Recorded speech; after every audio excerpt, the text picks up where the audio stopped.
जय जय रघुवीर समर्थ समर्थ म्हणतात की छोट्या गोष्टीतूनच आपल्याला मोठं यश प्राप्त होऊ शकतं। प्रत्येक गोष्टीसाठी वेळ आणि काळ जाऊ द्यावा लागतो तरच आपल्याला यश मिळतं असं समर्थ आपल्याला इथे सांगतात। समर्थ म्हणतात की काही लोकांचा हट्ट असतो की मी एखादं काम चालू केलं की एखादा बिझनेस सुरू केला की मला त्यामध्ये यश लगेच मिळायला पाहिजे, मी लगेच मोठं व्हायला पाहिजे, माझं स्वप्न पूर्ण व्हायला पाहिजे, मी श्रीमंत व्हायला पाहिजे असं काही लोकांना वाटतं। पण समर्थ म्हणतात की सहजासहजी कोणाला काहीही प्राप्त होत नाही। त्यासाठी प्रत्येक प्रसंगातून, प्रत्येक वेदनेतून, प्रत्येक दुःखातून, प्रत्येक संकटातून, प्रत्येक प्रसंगातून त्या व्यक्तीला जावंच लागतं आणि तरच त्या व्यक्तीला यश मिळतं असं समर्थ आपल्याला इथे सांगतात। समर्थ म्हणतात की एखाद्या व्यक्तीचं यश पाहिल्यावर आपल्याला वाटतं की ती व्यक्ती किती नशीबवान आहे, त्या व्यक्तीला सर्व काही कसं मिळालं, ती व्यक्ती किती श्रीमंत आहे असं आपल्याला वाटतं। पण समर्थ म्हणतात की कोणीही लगेच शिखरावर पोहोचत नाही, त्यासाठी त्याला खाच खळगे, प्रसंग, त्रास, दुःख हे सगळं काही सहन करावंच लागतं, त्यावेळेस तो व्यक्ती शिखरावर पोहोचतो असं समर्थ आपल्याला इथे सांगतात। आणि म्हणून समर्थ म्हणतात की लहान मूल जन्माला येतं तर ते लगेचच चालत नाही किंवा पळत नाही, ते बाळाला 1 वर्ष झाल्यानंतरच ते बाळ चालू किंवा पळू लागतं असं समर्थ आपल्याला इथे सांगतात। आणि म्हणून समर्थ म्हणतात की एखादं झाड लावलं की दुसऱ्या दिवशी आपल्याला लगेचच आंबे किंवा पेरू खायला मिळत नाही, ते झाड मोठं होऊ द्यावं लागतं आणि मगच त्या झाडाला फळे येतात आणि मगच ते आपल्याला खायला मिळतं। आणि म्हणून समर्थ सांगतात की प्रत्येक गोष्टीसाठी वेळ आणि काळ जाऊ द्यावा लागतो असं समर्थ आपल्याला इथे सांगतात। आणि म्हणून समर्थ म्हणतात की एखाद्या व्यक्तीने जर डॉक्टरकीची पदवी प्राप्त केली आणि ती व्यक्ती जर दुसऱ्या दिवशीच एखाद्या व्यक्तीचं मी ऑपरेशन करतो किंवा दुसऱ्या दिवशीच मी माझा मोठा दवाखाना ओपन करतो असं म्हटलं तर ते सहजासहजी शक्य नाही।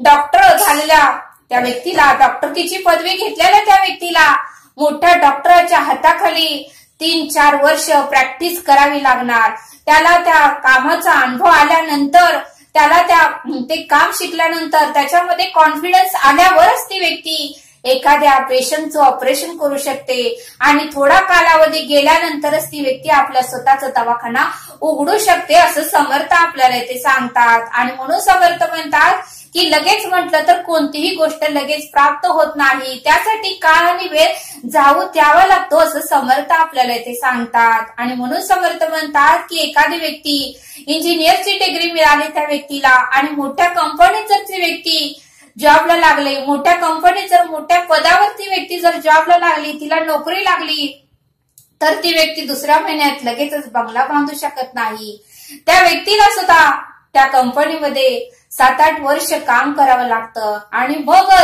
मगच त्याचं इन्कम वाढल्यानंतर तो आपलं स्वतःचं घर बांधू शकतो।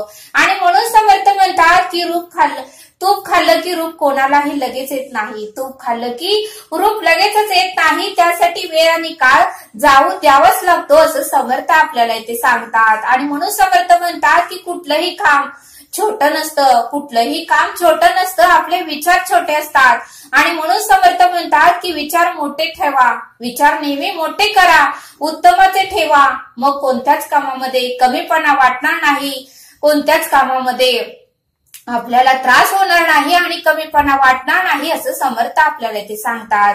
आणि म्हणून समर्थ म्हणतात की एखाद्याच्या घरातील परिस्थिती जर गरीब असेल तर आणि त्या व्यक्तीला जर एखादा कोर्स करायचा असेल तर त्या व्यक्तीने अट्टहास करू नये, आपल्या परिस्थितीला पाहून तो कोर्स तर करावा, पण छोटं मोठं काम करावं, छोटी मोठी नोकरी करत करत तो कोर्स पूर्ण करावा, पण मी कोर्स पूर्ण झाल्याशिवाय मी कुठलंही काम करणार नाही असा अट्टहास मात्र पूर्णपणे चुकीचा आहे असं समर्थ आपल्याला इथे सांगतात। आणि म्हणून समर्थ म्हणतात की आपल्या घरातील परिस्थिती, आपल्या घरातील आईचं दुःख, आपल्या घरातील वडिलांचं दुःख, त्यांच्या चेहऱ्यावरचं ते दुःख पाहून आपण ही छोटं मोठं काम करून, छोटी मोठी नोकरी करून आपण तो कोर्स पूर्ण करावा, आपलं स्वप्न पूर्ण करावं असं समर्थ आपल्याला इथे सांगतात।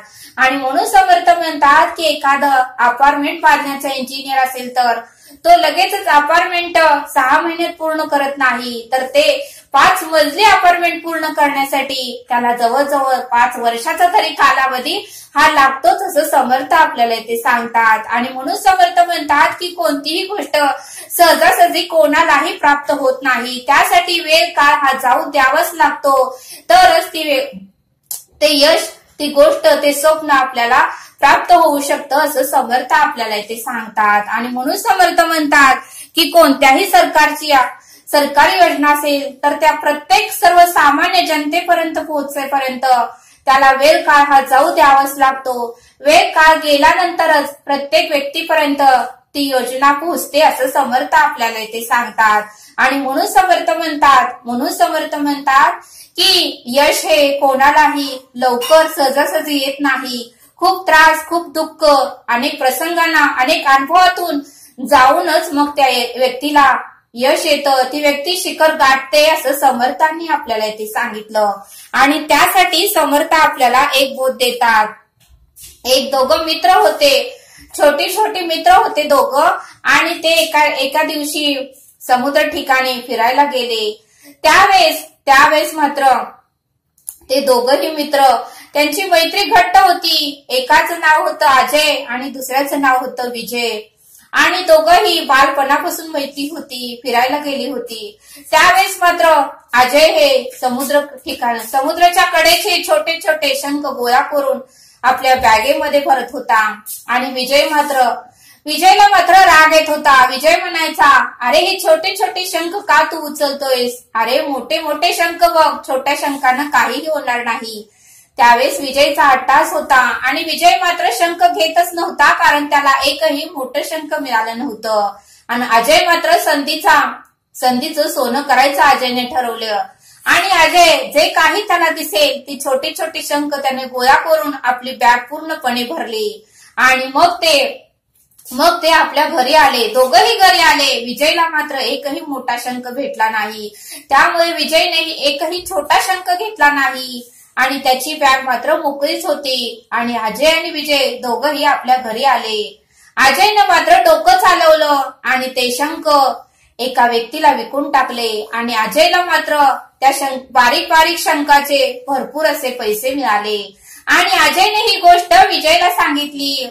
त्यावेळेस मात्र विजयला वाईट वाटू लागलं। विजय म्हटला की त्या दिवशी आपल्याला संधी मिळाली होती, आपण त्या दिवशी समुद्र ठिकाणी फिरायला गेलो होतो। अजयनं मात्र छोटे छोटे शंख गोळा करून आपली पिशवी भरली, आपली बॅग भरली। आपण मात्र मोठं शंखच पाहिजे म्हणून अट्टहास करत बसलो, आणि मोठा शंख मात्र आपल्याला शेवटपर्यंत मिळाला नाही, आणि आपण तसेच घरी आलो। याचं दुःख मात्र विजयला होऊ लागलं। त्यावेळेस मात्र विजयला पश्चाताप झाला, आणि अजयला मात्र आनंद झाला, कारण अजयनं जे काही छोटे छोटे शंख आणले होते ते सर्व त्याने विकून पैसे भरपूर कमवले। मग समर्थ काय म्हणतात की या बोधातून आपल्याला हे शिकायला मिळतं की ज्यावेळेस अजयनं छोटे छोटे शंख गोळा केले आणि ते विकले, त्यावेळेस त्याला पैसे मिळाले।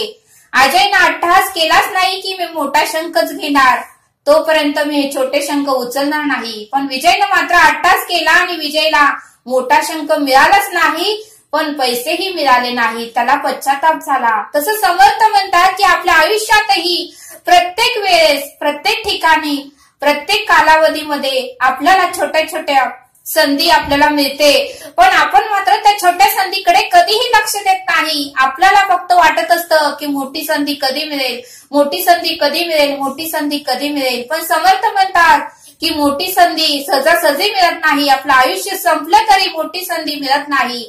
छोट्या संधीतूनच आपल्याला मोठी संधी प्राप्त करून घेता येते, आणि म्हणून समर्थ म्हणतात की छोट्या संधीकडे तुम्ही दुर्लक्ष करू नका, छोट्या छोट्या संधीचा सुद्धा तुम्ही फायदा करून घ्या असं समर्थांनी आपल्याला इथे सांगितलं। आणि म्हणून समर्थ म्हणतात की ज्या वेळेस पावसाचं पाणी जमिनीवर पडतं त्यावेळेस त्या पावसाच्या थेंबाचा एकच अट्टहास असतो की मी समुद्र कधी गाठणार, मी समुद्र कधी गाठणार। त्यावेळेस ते पावसाचं थेंब खाली पडल्यानंतर त्याला लगेचच समुद्र गाठता येत नाही, त्याला छोट्याशा डबक्यामध्ये जावं लागतं, तेथून त्याला तलावात जावं लागतं, तेथून त्याला ओढ्यात जावं लागतं, तेथून त्याला नदीत जावं लागतं आणि मग नदीतून त्याला समुद्र प्राप्त होतो असं समर्थ आपल्याला इथे सांगतात. आणि म्हणून समर्थ म्हणतात की त्या पावसाच्या थेंबासारखंच आपलंही आयुष्य आहे. आपण फक्त म्हणतो की मला समुद्र पाहिजे, समुद्र पाहिजे, समुद्र पाहिजे, पण समुद्र सहजासहजी प्राप्त होत नाही, मोठं यश सहजासहजी प्राप्त होत नाही. त्यासाठी छोट्या छोट्या कामातूनच आपल्याला मोठं यश प्राप्त होतं आणि छोटं छोटं काम केलं तरच आपण मोठं शिखर गाठू शकतो असं समर्थांनी आपल्याला इथे सांगितलं. आणि म्हणूनच समर्थ म्हणतात की छोट्या छोट्या संध्या सोडू नका, छोट्या संधीतूनच आपल्याला मोठं यश प्राप्त होतं असं समर्थांनी आपल्याला इथे सांगितलं. तरी आता आपण येथेच थांबूया. भेटूया पुढील भागात. धन्यवाद. जय सद्गुरु.